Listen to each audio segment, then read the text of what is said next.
할렐루야. 우리 좌우 앞뒤 분들과 인사하실까요?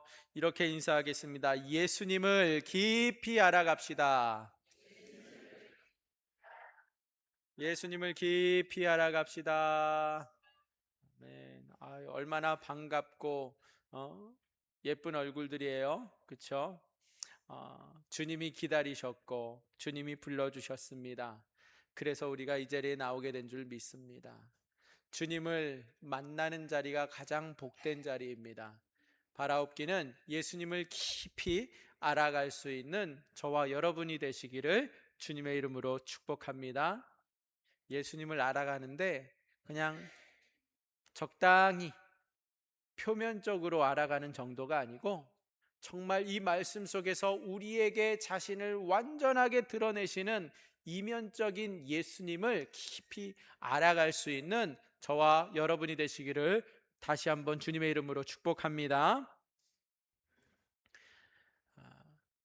예수님을 깊이 알아가는 삶을 우리 모두가 누리고 있어요. 그런데 때로는 우리가 인지하지 못하고 있을 때도 있어요. 여러분, 요새 이제 장마가 딱 시작하기 전이다 보니까 상당히 덥습니다. 그렇죠? 근데 농부는요, 이 거친 땅에서 쏟아지는 그 태양의 뜨거운 열기를 그냥 다 온몸으로 받아내면서 한여름의 밭에서 흙과 정말 잔혹한 씨름을 해야만 하는 사람들입니다. 덥다고 해서 그 농작물 어, 밖으로 안 나갑니까?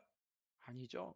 더우나 추우나 비가 오나 눈이 오나 우리는 그 농부라면 밭을 가꾸기 위해서 날마다 그렇게 땀을 흘리며 수고합니다. 마치 씨름 선수와 같이 온 몸이 젖어야만 밭에서 열매를 먹을 수 있습니다. 밭에서 씨름하는 농부는 비가 오지 않았는데도 비에 흠뻑 젖은 것과 같이 항상 온몸이 젖어 있습니다. 그렇게 땀을 흘리면서 수고하는 거죠. 농부가 밭에 물을 공급하기 이전에 벌써 비처럼 쏟아진 그 땀방울로 이 농산물들이 그 농부의 땀을 먹고 사는 거 아니겠습니까? 그만큼 밭을 가꾸고 밭에 씨를 뿌리고 또 밭에 물 관리를 하는 것은요, 마치 올림픽에 출전한 선수처럼 매일매일 사투를 벌이는 것과 같다고 말할 수 있습니다. 힘들게 밭을 가꾸고 또 힘들게 밭에 씨를 뿌리고 그 농부의 귀한 수고와 땀이 있기 때문에 늘 풍성한 열매가 있는 거죠. 농부의 수고는 절대로 작다라고 말할 수 없습니다. 누군가 씨를 뿌리는 자가 있기 때문에 누군가가 그 열매를 먹을 수 있는 거 아니겠습니까? 누군가는 밭에서 그렇게 땀을 흘려가면서 씨름을 하기 때문에 또 누군가는 시원한 그늘에서 열매를 먹을 수 있습니다.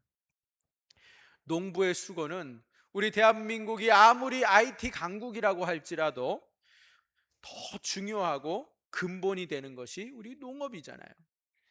농부의 존재에 대해서 사실 하나님마저도 감동하고 하나님마저도 그 농부들을 칭찬해 줘야 된다고 생각하지 않으십니까? 아무리 신이 있다고 해도 씨 뿌리고 물을 대주는 농부의 수고가 없다면 전능한 신이라도 인류를 배부르게 할 수 없는 거 아니겠어요? 전능한 신도 농부가 없으면 아무것도 할 수 없다. 여러분 그렇게 생각하지 않으세요? 공감을 안 하시는 거 보니까 목사님 왜 자꾸 헛소리를 하나? 왜 말도 안 되는 소리를 자꾸 하고 있나? 하는 얼굴들이신데, 여러분 오늘 말씀에 보면 아볼로나 또 바울은 어떻게 수고했다고 말하고 있습니까? 이 고린도 교회를 그들이 세웠고 그들이 이 고린도 교회 성도들을 바르게 양육하는 데 있어서 절대적이고 또 너무나도 중요한 기초가 되었습니다. 여러분, 고린도 교회는 그냥 저절로 생긴 교회가 아닙니다. 고린도 교회를 개척한 자가 있습니다. 고린도 교회에 대해서 바울이 뭐라고 말하고 있습니까? 6절에 보니까 나는 심었다라고 말합니다. 다른 말로 하면 심었다라는 말은 교회를 개척했다라는 표현이에요. 이방인들이었던 그 고린도 교인들에게 예수 그리스도를 믿게 해주었다라는 말입니다. 바울이 심었기 때문에 고린도 교인들은 결국에 예수를 받아들이고 예수를 믿게 되었다라고 말할 수 있죠. 그러면 아볼로는 또 뭘 했습니까? 아볼로는 6절에 보면 물을 주었다라고 말하고 있어요. 이 말의 의미는 그럼 무엇일까요? 아볼로는 고린도 교인들에게 계속해서 예수 그리스도를 깨닫도록 가르쳐주고 설교를 해주었다라는 말씀입니다. 바울과 아볼로는 이 고린도 교인들에게 너무나도 매우 큰 영향력을 끼친 사람들입니다. 바울과 아볼로의 수고와 열정으로 주님께서는 그 고린도 교회가 그 당시에 그 많고 많은 교회들 중에 으뜸이 되는 그러한 우뚝 설 수 있는 교회가 되게 하셨죠. 지금 상황으로 바꿔서 말하자면 바울은 마치 고린도 교회를 개척한 목회자이고 아볼로는 그 다음 후임 담임 목회자로 와서 견고하게 양육한 사역자라고 말할 수 있습니다. 바울은 고린도 교회에 그가 계속 머물지 아니하고 교회를 개척하고 난 뒤에 얼마 지나지 않아서 소아시아로 다른 교회들을 개척하기 위해서 고린도 교회를 떠납니다. 바울이 그러면 이 자리를 비웠던 동안에 누가 왔어요? 아볼로가 찾아와서 그 빈자리를 채워주었고 예수님에 대해서 굉장히 자세하게 가르쳐 주었고 아볼로가 와서 교회 안에서 체계적인 양육이 이루어졌다라고 말할 수 있습니다. 이 고린도 교회에서 바울의 흔적과 아볼로의 흔적은 정말로 위대했고 빛났고 강렬하다라고 말할 수 있죠. 한 교회가 교회처럼 세워지기 위해서 가장 중요한 자라고 하면 심는 자이고 물을 주는 자라고 말할 수 있습니다. 선교사들을 왜 우리가 타국으로 보냅니까? 누군가는 예수님을 모르는 자들에게 다가가서 예수 그리스도를 전파하도록 곧 심는 자가 너무나도 중요하다라는 것을 알기 때문에 선교사님들을 파송하는 거죠. 누군가가 이 예수님을 알기 원하는 자들에게 자세하게 가르쳐 주어야만 합니다. 예수 그리스도가 어떠한 분인가를 계속 설교하고 계속해서 양육하는 자도 반드시 필요합니다. 그렇다면 이 고린도 교회 성도들이 이 교인들이 제정신이라고 한다면 여러분 생각해 보세요. 교회를 심었던 바울이나 또는 물을 주었던 아볼로에게 어떻게 해야 마땅하다고 생각하세요? 감사패를 드리고 공로패를 드려도 부족할 것 아니겠습니까? 역시 공감을 별로 안 하시는 것 같아요. 아볼로나 바울은 이 고린도 교회에서 지금 바울파냐 아볼로파냐 이 분쟁이 일어났잖아요. 누구를 더 높이고 누구를 깎아내리고 하는 그러한 문제가 발생했어요. 그런데 솔직히 보면 바울과 아볼로의 입장에서 볼 때에 자신들 때문에 분쟁이 일어나면 자신들의 공로를 더 축혀 세우고 자신들의 그 눈물과 기도와 자신들의 수고의 땀이 얼마나 컸는지를 계속해서 알려줘야 되고 또 그 대가로 고린도 교회 성도들에게로부터 칭송을 받아야 하는 거 아니겠어요? 자식을 낳아준 부모를 잊으면 안 되는 것처럼 고린도 교회는 영원토록 바울의 수고나 아볼로의 수고에 대해서 감사하고 또 감사해야 한다라고 생각합니다. 지나칠 정도로 감사해야 하고 지나칠 정도로 칭송해도 모자를 판이라고 생각합니다. 이것이 바울과 아볼로에 대한 예우이고 바울과 아볼로에 대한 답례라고 할 수 있죠. 그런데 여러분들이 여기까지 잘 참으셨어요. 목사님이 자꾸 말도 안 되는 소리를 한다 하셨는데, 오늘 성경에서는 우리의 상식이라면, 이게 나의 문제라고 하면 이렇게 이루어지는 게 당연하다고 여기지만 교회에서는 그러면 안 된다라고 우리가 지금 다들 의심의 눈빛으로 보셨지만, 오늘 성경에서 뭐라고 말합니까? 오늘 성경에서 보면 지금 바울과 아볼로의 그 막대한 영향력을 칭송하는 것이 당연하지만 성경에서는 뭐라고 말해요? 7절에 보니까 심는 이나 물 주는 이는 아무것도 아니로되. 이제 속이 좀 후련하세요? 개척한 자가, 양육한 자가 자신을 아무것도 아니라고 말하면 돼요, 안 돼요? 안 되죠. 생명 걸었잖아요. 자신의 인생 걸었어요. 그런데 자기의 수고를 알아주기는커녕 스스로 말하기를 나는 아무것도 아니다 말하면 안 되는 거 아니겠어요? 이것은 말이 안 됩니다. 봉사하면 교회에서 그거를 누군가 알아주기를 바라잖아요. 알아주지 않으면 종종 섭섭할 때가 있습니다. 내가 시간 들이고 땀 흘려 수고했고 내 물질 들여서 봉사했으면 하나님도 알아주셔야지. 교회가 그걸 마땅히 알아주고 감사할 줄도 알아야지. 목사님이 좀 와서 수고했다고 악수도 해주고 칭찬도 해줘야 되는 거 아니야?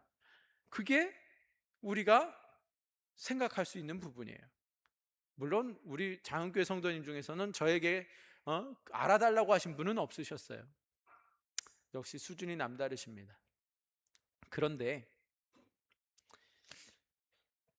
객관적으로 생각해 보면 자식이라면 저절로 태어나는 거 아니잖아요. 저절로 자라나는 것도 아닙니다. 누군가의 해산의 수고가 있었고 누군가는 젖은 자리 마른 자리를 갈아준 부모가 있었기 때문에 자라난 것입니다. 이 고린도 교회의 부모는 이 고린도 교회의 생명력을 불어넣은 바로 바울과 아볼로라고 볼 수 있습니다. 그러면 이들에 대한 칭송과 이 두 사람으로 인한 그 분쟁은 사실 영원히 지속되어야 되는 거 아니겠어요? 하나님께서 이 태초에 인간을 창조하실 때에 아름다운 모든 것들을 부족함이 없게 에덴 동산에 다 만들어 주셨어요. 거기에 나무를 창조하셨는데 이 나무가 저절로 자라나게 해주셨습니다. 하나님은 창조한 후에 아무것도 하지 아니하시는 그냥 팔짱 끼고서 가만히 지켜만 보고 계시는 분이 아니세요. 하나님은 계속해서 쉬지 않고 역사하십니다. 그런데 하나님은 창조하신 후에도 꾸준히 모든 것들이 매일매일 자라나도록, 매 순간순간 다 자라나도록 그 안에 생명력을 주셨어요. 아담은 하나님의 위임을 받은 자로서 에덴 동산을 관리하라고 그 위임받았기 때문에 에덴 동산을 돌보고 있지만 매일매일 저절로 자라나는 그 나무들과 꽃들과 모든 그 동물들을 보면서 야, 참 놀랍다. 이 생명력을 주신 하나님께 그는 진심으로 감사하며 날마다 감사와 찬양을 돌렸습니다. 그런데 문제가 생겨요. 아담이 하나님의 위치에 자신이 올라가고 싶어 했습니다. 자신이 공급하는 자가 되고 아담이 칭송받는 자가 되고 싶어 했어요. 그렇게 인간의 마음에 죄가 들어오게 되고 타락하게 되었습니다. 타락한 인간들은 모든 것을 공급하시는 하나님께서 모든 것을 자라나게 하시는 창조주이시고 공급자이시다라는 것을 부정하고 그것을 거절하고 내가 공급해 준다, 그렇게 알리기를 원했고, 그렇기 때문에 나를 섬겨라, 나를 경배해라, 그러한 욕심이 불타오르면서 그 자리에 서기를 원했습니다. 멀리 갈 것도 없이 저 북쪽에 있는 독재자, 이름이 뭐죠? 김정은은 모든 것을 다 자신의 이름으로 하고 자신의 이름이 칭송을 받고 인민들에게 자신이 모든 것을 다 공급해 준다라고 말합니다. 근데 저 북쪽에만 있는 게 아니고요, 우리 나쁜 국회의원들은요, 지역구 주민들에게 자신이 모든 것을 다 공급해 주는 것처럼, 안 그래요? 그렇게 타락한 행동을 서슴지 않는 자가 되고 맙니다. 이것이 인간의 본성이에요. 이렇게 타락한 모든 인간은 자신의 이름을 알리고 자신의 치적을 알리는 그 타락의 기쁨으로 인생을 살아가고 있습니다. 오늘 말씀 속에 그런데 이러한 타락한 인간에게 예수님께서 어떻게 역사하십니까? 아볼로와 바울은 고린도 교회를 심었습니다. 그리고 아볼로와 바울은 고린도 교회에 물을 주었습니다. 심는 것도 귀하고 물을 주는 것도 귀합니다. 그러나 바울은 정확하게 알았습니다. 분명하게 알았습니다. 아무리 고린도 교회를 심었다 할지라도, 아무리 교회에 그가 물을 주었다고 할지라도 자신들은 아무것도 한 것이 없노라 고백하고 있습니다. 아무리 심고 물을 주어도 하나님의 역사가 없었다면, 하나님께서 자라나게 하지 않았더라면 다 소용없는 일이다라고 고백하고 있는 것입니다. 바울과 아볼로는 예수님이 생명력을 주시지 아니하셨더라면 결코 자라날 수 없었을 것이다라고 고백하는 것이죠. 바울은 자신이 아무것도 한 것이 없다라고 분명하게 밝힙니다. 고린도전서 1장 13절 우리 함께 화면을 통해서 확인하면서 읽어보시겠습니다. 고린도전서 1장 13절 시작. 그리스도께서 어찌 나뉘었느냐? 바울이 너희를 위하여 십자가에 못 박혔으며 바울의 이름으로 너희가 세례를 받았느냐? 답은 뭐예요? 아니다라는 겁니다. 그럴 리가 없다. 그런 적이 없다. 바울과 아볼로는 십자가에 못 박히지 않았다. 지금 바울과 아볼로의 이름으로 나는 세례를 베풀지 않았다. 이것을 명확하게 밝히고 있는 것입니다. 왜요? 오직 예수님께서 십자가에 못 박히시고 오직 예수님의 이름으로 세례를 베풀어 주셨기 때문입니다. 사역자들이 한 것은 아무것도 없습니다. 예수님은 이 땅에 오셔서 모든 것을 다 이루신 분이십니다.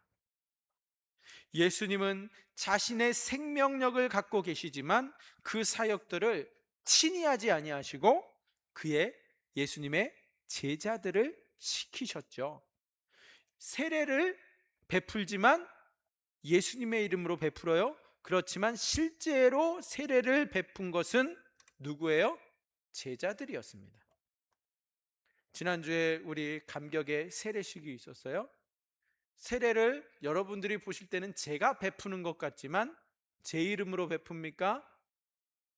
누구의 이름으로 베풀어요? 예수님의 이름으로 베푸는 거예요. 그럼 그 세례는 누가 주는 거예요? 예수님이 주는 거예요. 요한복음 4장 2절 말씀입니다. 함께 확인해 보실까요? 시작. 예수께서 친히 세례를 베푸신 것이 아니요 제자들이 베푼 것이라. 아멘. 비록 예수님의 이름으로 요단강에서 세례를 베풀었지만 실제로 세례식을 거행한 것은 제자들이었습니다. 제자들이 했습니다. 그렇지만 예수님의 이름으로 세례를 준 것이고 백성들은 다 예수님의 이름으로 세례를 받았습니다. 세례를 직접 베푼 제자들이 중요합니까? 아니면 예수님의 이름이 중요합니까? 세례를 직접 베푼 제자들은 절대로 중요하지 않습니다. 세례를 베풀게 한 예수님이 가장 중요합니다. 모든 생명력은 누구에게로부터 나요? 예수님에게로부터 나오는 것이기 때문입니다. 절대로 우리는 제자들을 주목하면 안 됩니다. 예수님은 진리를 증거하는 분이 아니세요. 예수님은 진리를 전달하는 분이 아니신 거예요. 예수님은 제자들처럼 진리를 전달하거나 그러한 그것을 증거하는 분이 아니시라, 예수님은 자체가 진리이십니다.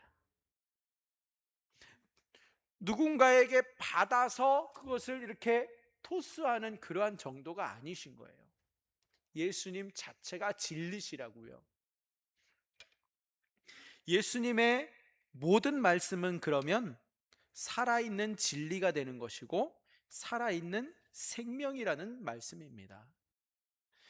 예수님은 그 누구에게도 증거를 받으실 필요가 없는 분이세요. 예수님은 그 자신 안에 생명력이 있습니다. 예수님의 생명력은 제자들에게도 없었고 그 어떠한 인간에게도 없어요. 오직 모든 생명력은 공급해 주시는 분이 바로 인류의 오직 한 분, 누구예요? 예수님이십니다. 예수님 외에는 생명력을 공급할 자가 없습니다. 예수님은 그냥 평범한 일반적인 인간이 아니시죠. 예수님은 하나님과 동등한 신성을 가지고 계신 분이시기 때문입니다. 하나님과 똑같이 생명을 공급할 수 있는 분이시라는 거예요. 하나님과 똑같이 진리를 말할 수 있는 분이신 거예요. 예수님만이 모든 만물을 소생시키시고 모든 만물에 생명력을 주시는 신적 능력이 있습니다. 인간이 죽었다가 다시 부활하는 것은 예수님이 공급하는 생명력이 있기 때문입니다. 오직 모든 인간을 다시 부활시키실 수 있는 분은 그러면 누구예요? 오직 예수님밖에 없습니다. 예수님은 생명을 공급하시고 영적으로 우리가 자라나게 하시기 위해서 이 땅에 친히 오셔서 자신의 생명을 주고자 자신의 살과 피를 우리에게 주셨습니다. 여러분, 우리 지난주에 성찬식 했죠. 그리고 또 다음 성찬식은 7월 넷째 주일입니다. 그리고 앞으로 계속해서 더 자주 합니다. 매주 할 것입니다. 왜냐?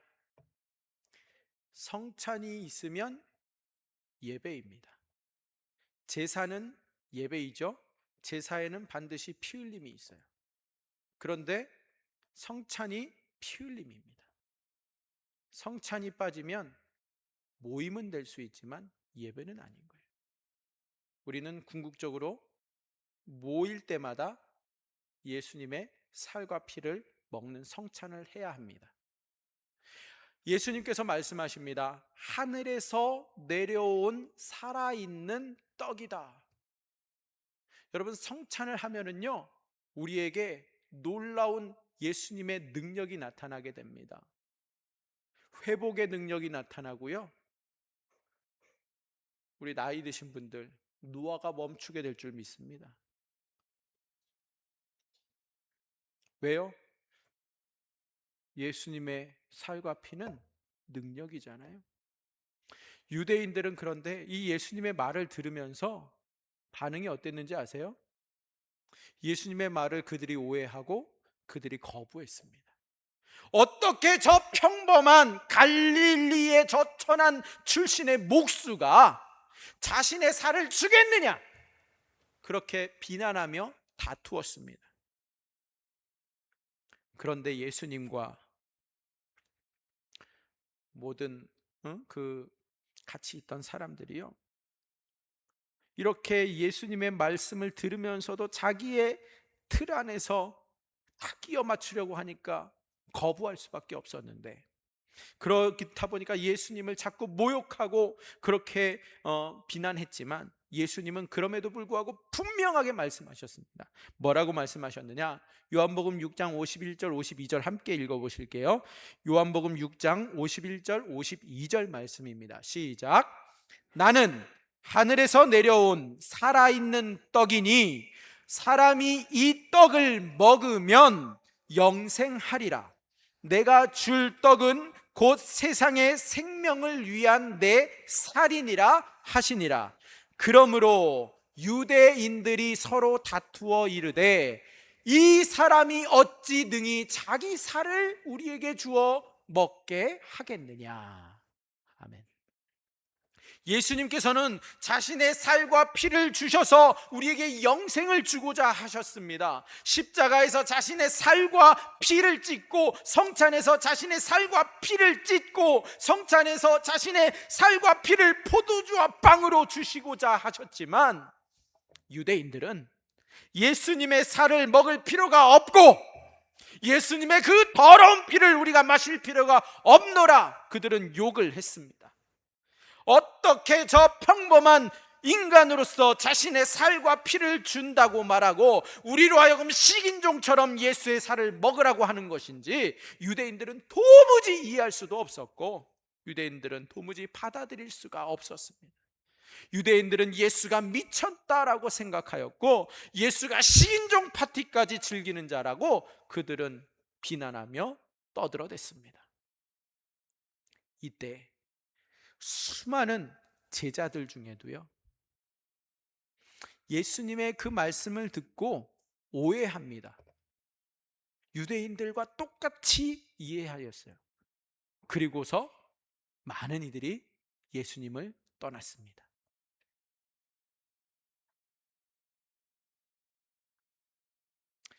예수님은 생명과 영생을 공급하기 위해 이 땅에 오셨지만 그런데 모든 유대인들은 예수님을 배척했고 예수님을 외면했어요. 예수님은 이 땅에 내려오셔서 모든 역사를 일으키셨습니다. 오병이어의 기적을 베푸신 분이 누구예요? 예수님이십니다. 그런데 그 오병이어의 기적을 베풀어서 남자만 해도 5천 명이 넘게 아주 풍성하게 먹여주실 때에 그 빵과 물고기를 직접 백성에게 나누어 준 자는 누구예요? 제자들이었어요. 백성들이 볼 때에 제자들의 손이 마치 기적의 손과 같은 거예요.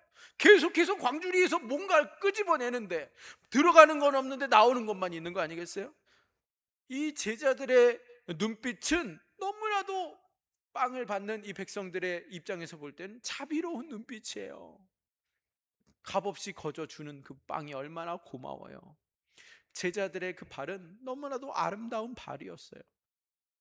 제자들이 갖고 있는 그 광주리에서 끊임없이 맛있는 빵과 생선이 나왔는데 분명히 제자들이 직접 나누어 주지 않았습니까? 제자들이 백성들에게 정말 따뜻한 미소로 나누어 주었습니다.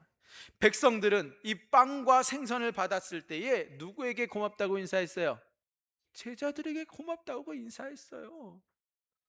그런데 정작 제자들은 아무것도 아닙니다. 제자들이 공급해 주는 게 아닙니다. 착각하시면 안 돼요. 오해하시면 안 돼요. 제자들의 능력으로 나누어 준 것입니까? 아닙니다. 예수님의 능력으로, 예수님의 생명력으로 모두에게 나누어 주었습니다. 제자들의 능력과 영성으로 모두에게 빵과 물고기를 준 것이 아니라 예수님의 능력으로 모두에게 빵과 물고기를 원하는 대로 다 나누어 주었습니다. 모자랄까봐 조금씩 소극적으로 떼어준 게 아니라 많이 달라고 하는 사람 많이 주고 적당히 달라고 하면 적당히 주었어요. 예수님의 능력은 째째하지 않아요. 요한복음 6장 11절에 이렇게 기록합니다. 예수께서 떡을 가져 축사하신 후에 앉아있는 자들에게 나눠주시고 물고기도 그렇게 그들의 원대로 주시니라. 누가 나눠줬어요? 제자들입니까? 예수님입니까? 분명 제자들이 나눠줬죠. 그런데 여러분, 여기서 만약 제자들이 자신들이 직접 나누어 주었기 때문에 내 능력으로 내가 주었다라고 말하면 사실이에요, 거짓이에요? 그럼 그건 거짓말쟁이고요, 사기꾼입니다. 자신들의 능력으로 광주리에서 빵과 떡과 생선이 나오는 게 아닙니다. 광주리를 들고 다니면서 백성들에게 나누어 주는 자는 그러면 아무것도 아니라는 말이에요. 심지어 그 제자들 중에, 12제자 중에 나중에 예수님을 배반한 누구요? 가룟 유다도 그들 가운데 있었습니다. 광주리를 들고 다니면서 빵과 물고기를 가룟 유다도 똑같이 나누어 주었습니다. 다른 제자들과 똑같이 가룟 유다의 광주리에서도 기적이 나타났어요. 그러나 가룟 유다가 공급해주는 생선과 빵이 절대 아닙니다. 예수님에게 있는 그 생명력이 제자들을 통해서 전달된 것 뿐이죠. 예수님이 자신의 생명력을 나누시기를 원하시면 누구를 통해서든, 여기 앉아있는 누구를 통해서든, 아니 심지어 아주 악랄한 죄인을 통해서도 그 일을 이루실 수 있는 분이 바로 예수님이십니다. 생명은 인간 안에 존재하지 않아요.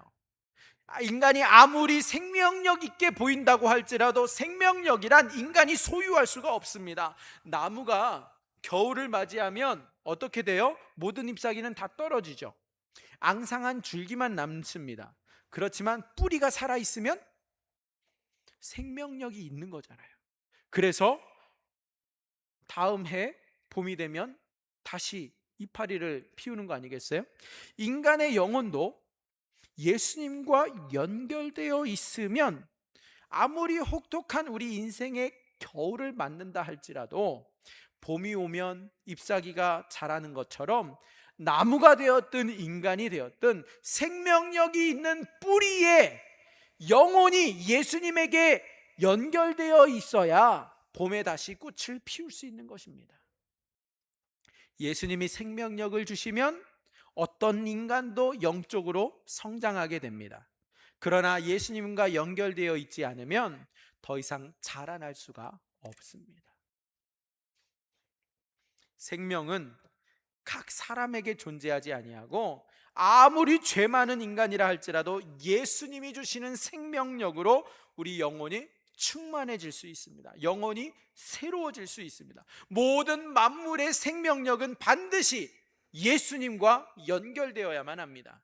어떠한 인간도 어떠한 자연도 예수님과 연결되어 있지 않으면 생명력 있게 자라날 수가 없고 살아있는 것처럼 보일 수는 있지만 영혼은 죽은 자입니다. 하나님 아버지는 우리 인간 안에 이 생명력이 없음을 보시고서 인간들에게 생명력을 주시고 싶으셨습니다. 그래서 예수님을 이 땅에 보내시죠. 모든 인간들에게 생명력을 다 주어서 다시 예수님과 연결된 모든 인간들이 다 영적으로 자라나고 하나님을 아는 고귀한 지식이 자라날 수 있도록 역사해 주셨습니다. 이러한 역할은 인간이 도무지 할 수가 없어요. 어떠한 인간도 그 안에 생명력이 없습니다.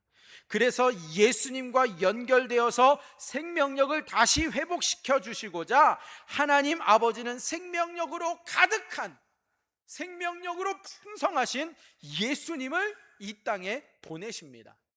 하나님 아버지는 더 이상 인간이 죽어가지 않도록, 더 이상 비참해지지 않도록 예수님을 보내시는 거예요. 하나님 아버지는 꺼져가는 등불을 끄지 아니하시는 분이십니다. 상한 갈대를 꺾지 아니하시는 은혜로운 하나님이 우리 하나님이세요. 하나님 아버지께서 이 생명력이 있는 예수님을 보내지 아니하셨더라면 우리 인간 인생에 다시는 화창한 봄날을 맞이할 수가 없는 거예요. 우리는 하나님 아버지께 날마다 감사와 찬양과 영광을 올려드려야만 합니다. 바울과 아볼로가 교회를 세웠죠. 그리고 교회를 양육하는 것처럼 보입니다. 그런데 바울과 아볼로에게는요, 이 고린도 교회를 일으켜 세우는 생명력이 있어요, 없어요? 없습니다. 그 위대한 사도 바울마저도 생명력이 그에게는 없습니다. 바울과 아볼로는 생명력 있는 예수님을 전하는 거예요. 자신을 전하는 게 아니라 생명력 있는 예수님을 전하여서 예수님의 생명력이 고린도 교회에 나타날 뿐인 거예요. 고린도 교회에 생명력이 있어요, 없어요? 있죠. 바울이 생명력을 준 게 아니고 아볼로가 생명력을 불어넣어 준 것이 아니라 바울을 통하여, 아볼로를 통하여 예수님의 생명력을 전하게 하심으로 교회 안에 예수님의 생명력이 나타나는 것입니다. 이 사실을 너무나도 잘 알고 있었던 바울과 아볼로는 자신들을 주목하지 않도록 고린도 교회에 분명하게 고백하고 있어요. 바울과 아볼로는 뭐라고 말합니까? 나는 아무것도 아니로되. 분명하게 그들은 밝히고 있습니다. 자신들은 그냥 단지 심었고 단지 물을 주었을 뿐인데 이 모든 것을 자라나게 하시는 분이 있다. 그분은 오직 예수님 뿐이라는 거예요. 자신들에게는 생명력이 없습니다. 자신들은 자라나게 할 수가 없습니다. 오직 생명력은 예수님에게만 있다고 진정한 고백을 했기 때문에 이 고린도 교회는 생명력이 생겨나고 자라나게 해주시는 그 예수님을 찬양하고 감사하며 믿게 되었고 의지하게 된 것이죠. 이 고린도 교회의 위대함이 어디에 있느냐? 바로 그 자라나게 하시는 그 실체이신 예수님을 일찍 깨닫고 감사할 줄 아는 은혜로운 교회가 되는 데 있습니다. 또한 이 고린도 교회가 올바로 자신들을 인도해 준 바울과 아볼로를 그러면 무시했느냐? 그들을 잊어버렸느냐? 아닙니다. 오히려 잊지 아니하고 더 보답하면서 예수님을 그들에게 제대로 알 수 있도록 인도해 준 그 은혜에 평생토록 감사한 마음을 가지면서 이렇게 훌륭한 사역자를 보내주신 예수님께 감사와 영광을 돌렸습니다. 농부가 씨를 뿌리면 다 열매를 맺습니까? 그렇지 않습니다. 이게 당연한 이야기죠. 아무리 농부가 수고해도 해충의 피해가 있죠. 태풍의 피해도 있고 가뭄의 피해도 올해 특히 더 그렇죠. 있습니다. 어느 해에는요, 농사를 다 망칠 수도 있어요. 농부가 씨를 뿌리기만 하면 저절로 풍년이 되는 게 아닙니다. 땅의 토질과 온도와 비의 양과 일조량이 그 박자들이 딱 맞아 떨어져야 결실을 맺는 거잖아요. 그런데 이 모든 조건들이 다 완벽하다 할지라도 갑자기 야산에 불이 논으로 막 옮겨 붙으면 대책이 있습니까? 그냥 한순간에 다 잃어버리는 거예요. 불뿐입니까? 홍수가 막 밀려오면 한순간에 모든 것이 끝납니다. 1년 농사가 그냥 흔적도 없이 사라질 수 있어요. 농부가 씨를 뿌리면 벼가 자라나는 이 생명력은 농부의 수고로 얻어지는 것이 아니라는 거예요. 이러한 생명력 있는 현상은 예수님의 역사입니다. 인생이 태어나면 저절로 성장하는 것이 아닌 것처럼 수많은 난관을 이겨야 하고 수많은 어려운 상황들을 지나야 하지 않겠습니까? 예수님이 그러나 그 가운데서 생명력을 주시기 때문에 농사도 인간도 다 자라날 수 있는 것입니다. 내가 잘나서 자라는 것이 아닙니다. 이러한 예수님께 감사하지도 않는 자는요, 벌레 같은 존재와 다를 바 없어요. 이러한 예수님께 고마워하지 않는 자는 구원에 이를 수 없습니다. 누구든지 자신에게 생명력을 주신 그 예수님께 나와서 그 예수님에게 진정한 마음으로 감사하지 않으면 마치 가룟 유다처럼 예수님을 3년이나 쫓아다니고서도 언젠가 예수님을 배반하고 지옥에 가게 됩니다. 성도는 누구입니까? 성도는 때때로 심기도 하지만 때때로 물을 주기도 하죠. 그러나 성도가 무엇을 하든 간에 자신의 영혼 안에는 생명력이 있습니까? 없습니까? 없습니다. 성도를 영적으로 성장시켜 주시고 성도에게 생명력을 풍성하게 주실 수 있는 분은 바로 예수님 뿐입니다. 예수님이 받아야 할 그 감사와 영광과 존귀를 중간에서 그냥 싹 다 가로채고 마치 내가 공급하는 것처럼 행동하는 자는 거짓 성도이고 나쁜 이단이 되고 맙니다. 성도란 무엇을 하든지 영광을 예수님께 돌리는 자이고 모든 감사를 오직 예수님께만 돌리는 자가 되어야 합니다. 성도라는 자가 예수님께 감사를 돌리지 않는다면 그는 예수님의 영광을 가로챈 사기꾼이고 가룟 유다이고 거짓 성도입니다.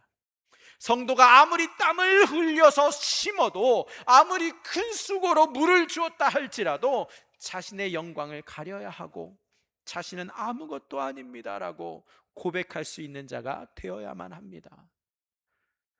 성도가 내가 벌어서 지금까지 내 자식들 먹이고 입히고 공부시켰다라고 고백하면서 그렇게 말을 정황하게 늘어놓는다면 그런 자는 지금까지 공급해 주시고 지켜주신 예수님을 외면하는 자고 예수님을 쫓아내고 예수님을 대적하는 자가 되고 맙니다.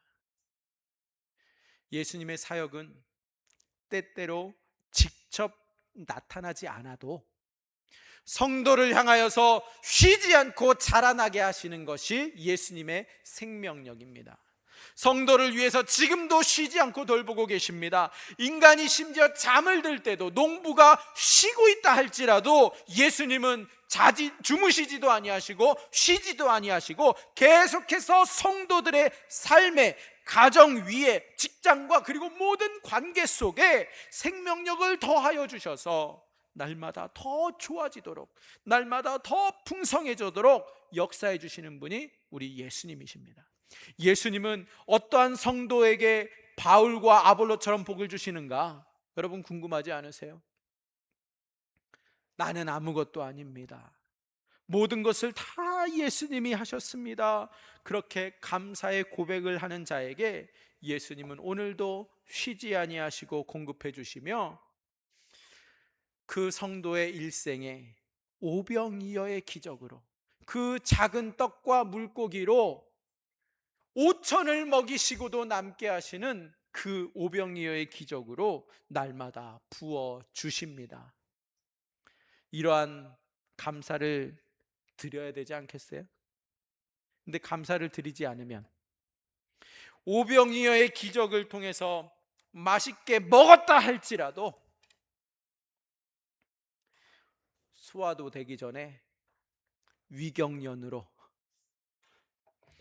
모든 먹었던 것을 다 토해내는 가난한 인생을 살게 됩니다. 쑥쑥 소화시키시는 은혜를 누리시기 원하십니까? 아니면 토화되기도 전에 위경련으로 토하는 삶을 기대하십니까?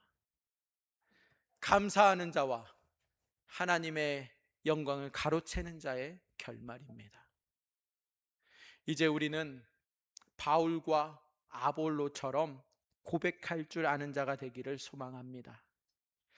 바울과 아볼로처럼 내가 아무리 큰 수고를 했다 할지라도 나는 아무것도 아니고 모든 것을 다 예수님이 하셨습니다 라고 고백함으로 예수님께 마땅히 올려드려야 할 감사와 찬양과 영광을 올려드리시기를 주님의 이름으로 축복합니다. 예수님께 마땅히 돌아가야 할 영광과 감사를 내 것으로 만드는 큰 죄악에 빠지면 안 됩니다.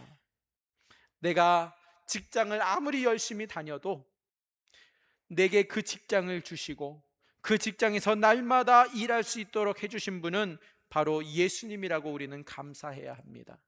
내가 열심히 자녀를 낳고 가르치고 양육했다 할지라도 내가 자녀를 기른 것이 아니라 예수님이 자녀들을 길러주셨고 돌봐주셨다고 감사하는 자가 되어야만 합니다.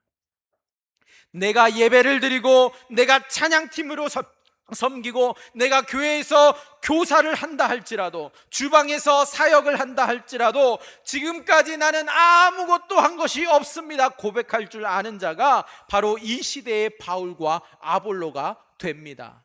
이 시대에 영적으로 깨어있는 자가 되기를 원하신다면 우리 중에 아무도 가룟 유다처럼 예수님께 돌아가야 할 감사와 영광을 중간에서 가로채는 자가 없어야만 합니다. 예수님이 하시는 일을 모르고 예수님이 하시는 역사를 모르는 자는 예수님께 감사할 줄도 모르고 영적으로 교만한 자이고 예수님을 대적하는 자가 됩니다. 우리는 지난 날을 뒤돌아보면서 고백할 수 있기를 바랍니다. 모든 것을 다 주님이 하셨습니다. 내 수고와 땀은 아무것도 아닙니다. 내 노력과 헌신마저도 아무것도 아닙니다. 내 가정, 내 직장, 내 건강을 돌보시고 나를 축복해 주신 분은 바로 예수님이십니다. 우리는 때때로 죄를 짓고 때때로 게으르기도 하고 완악하고 교만해도 그런데도 나를 불쌍히 여기셔서 나를 버리지 아니하시고 영적으로나 육적으로나 지속적으로 생명력을 불어넣어 주셔서 자라나게 하시고 복을 주어 주시는 분은 바로 예수님이시다라고 감사하는 자가 되시기를 주님의 이름으로 축원드립니다. 감사하는 자는 자라나게 하시는 예수님을 바울처럼 아는 자이고 감사하지 않는 자는 가룟 유다처럼 예수님을 보지 못하기 때문에 영적으로 소경이고 영적으로 매우 가난한 자입니다. 예수님은 모든 생명력을 우리에게 공급하신 유일하신 분이십니다. 예수님께서 날마다 예수님의 모든 우리의 모든 인생과 사업과 가정과 일들 위에 예수님이 자신을 풍성하게 드러내시고 부어주실 줄 믿습니다.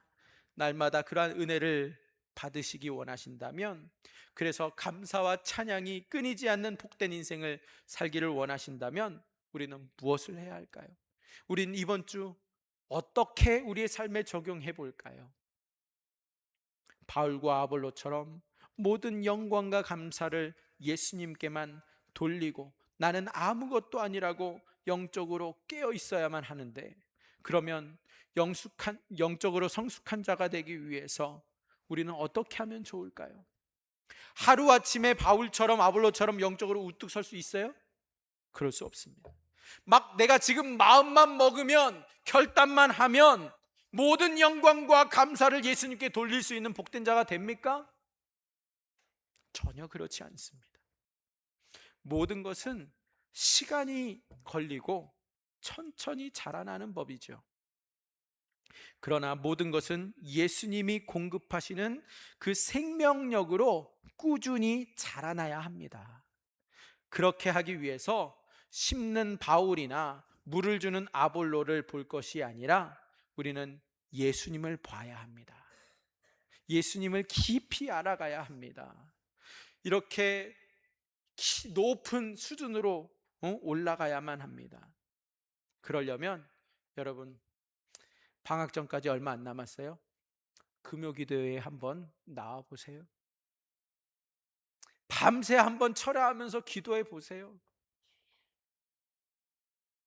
주님이 과연 어떤 분이신가, 나를 위해서 어떠한 일을 하고 계시는지 밤새도록 깊이 있게 한번 기도해 보시기 바랍니다.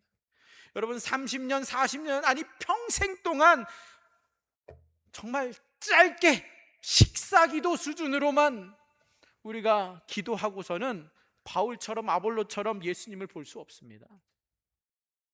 영적인 수준은 직분과 관계없이 깊고 낮은 수준이 있어요. 목사라도 영적으로 낮은 목사가 있고요, 아무리 집사라고 해도 영적으로 높은 자가 있습니다. 직분으로 구원에 이르는 거 아닙니다. 직분으로 영적 수준이 결정되는 것도 아니에요. 우리는 어떠한 직분을 가졌든지 예수님을 깊이 알아야만 하고, 예수님이 어떻게 생명을 주시는지 알아야만 합니다. 신앙은 연수가 아닙니다. 신앙은 높은 수준으로 올라가야 돼요. 고린도 교인들도 모두가 다 직분자였어요. 교회 안에 분쟁이 있었잖아요. 그것은 그들의 영적 수준이 대체적으로 다 낮았기 때문입니다. 예수님이 보이지 않으면 예수님께 감사할 수 없고, 예수님이 보이지 않으면 교인들은 서로 분쟁하며 미워하며 망하는 교회가 될 수밖에 없습니다. 그러나 예수님을 볼 수 있는 자가 교인들 중에 많아지면 예수님을 날마다 찬양하는 교회가 되는 것이고, 예수님이 날마다 그간의 생명력을 공급해 주셔서 무엇을 하든지 잘 되고 무엇을 하든지 평안과 기쁨이 넘치는 그런 교회가 될 수 있고, 그러한 성도가 될 수 있습니다. 말씀을 정리합니다. 이제 모든 것을 다 주시는 예수님을 깊이 알아야 합니다. 예수님을 깊이 알려면 여러분 깊은 밤에 예수님께 나오시기를 바랍니다.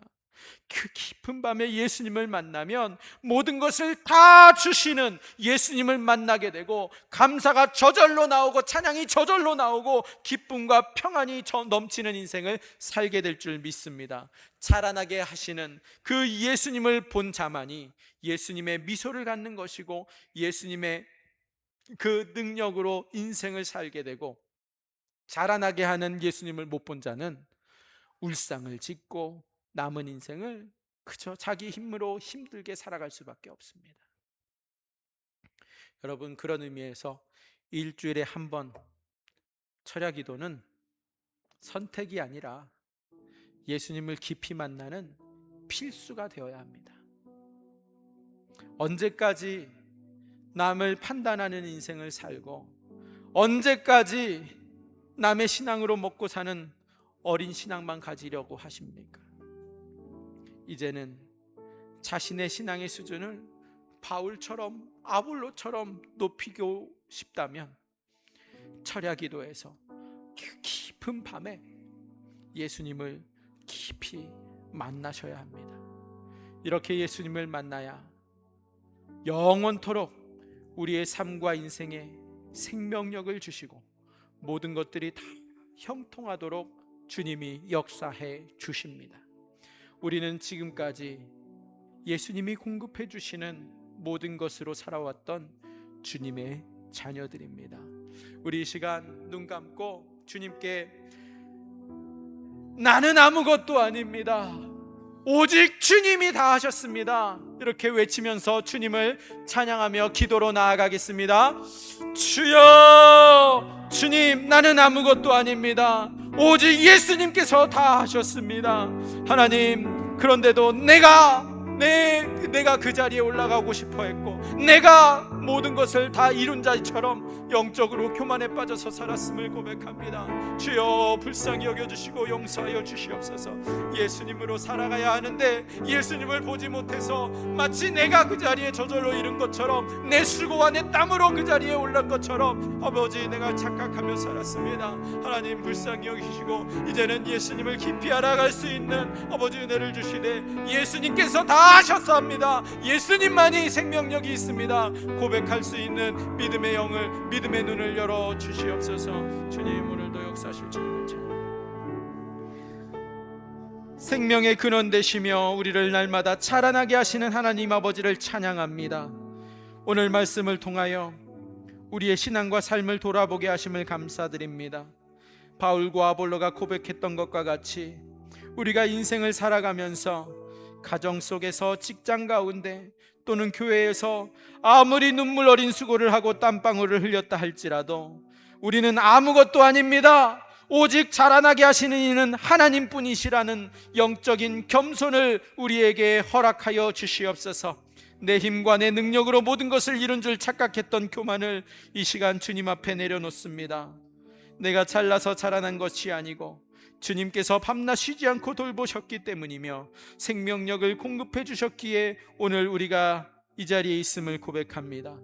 평생토록 주님께 돌아가야 할 영광과 감사를 내가 중간에서 가로채는 어리석은 자가 되지 않도록 주님께서 나를 주장하여 주시옵소서. 모든 감사와 찬양을 오직 주님께만 온전히 돌리는 복된 인생 되게 하여 주시옵소서. 우리를 날마다 풍성하게 보살피시고 자라나게 하시는 우리 주 예수 그리스도의 이름으로 간절히 기도드리옵나이다. 아멘.